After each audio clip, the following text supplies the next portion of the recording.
Ouagadougou, Burkina Faso. Reuters. Burkina Faso's former president Blaise Compaore was sentenced in absentia to life imprisonment for complicity in the 1987 murder of his predecessor Thomas Sankara in a coup, a military tribunal ruled on Wednesday. The charismatic Marxist revolutionary Sankara was gunned down in the West African nation's capital Ouagadougou at the age of 37, 4 years after he took power in a previous putsch. Two of Compaore's former top associates, Hyacinthe Kafando and Gilbert Diendier, were also sentenced to life imprisonment. Trial over murder of Africa's Che Guevara opens in Burkina Faso.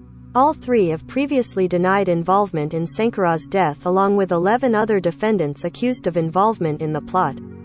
3 of the 11 were declared innocent and the rest received prison terms of between 3 and 20 years. Compaore was found guilty of an attack on state security, complicity in murder and concealment of a corpse, the tribunal said in its ruling. He went on to rule for 27 years before being ousted in another coup in 2014 and fleeing to Ivory Coast, where he is still believed to live.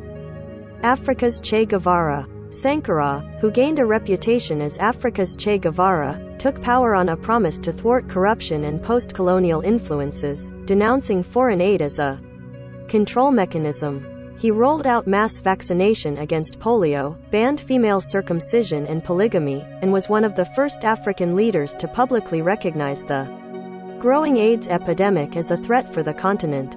A former fighter pilot, Sankara won public support in the impoverished nation by selling a government fleet of Mercedes, lowering the pay of well-off public servants and forbidding first-class state travel. He cut his own salary, refused to work with air conditioning and jogged through Ouagadougou unaccompanied. Captain Thomas Sankara, leader of Burkina Faso, in 1985. Critics say his reforms curtailed freedoms and did little to enrich ordinary people.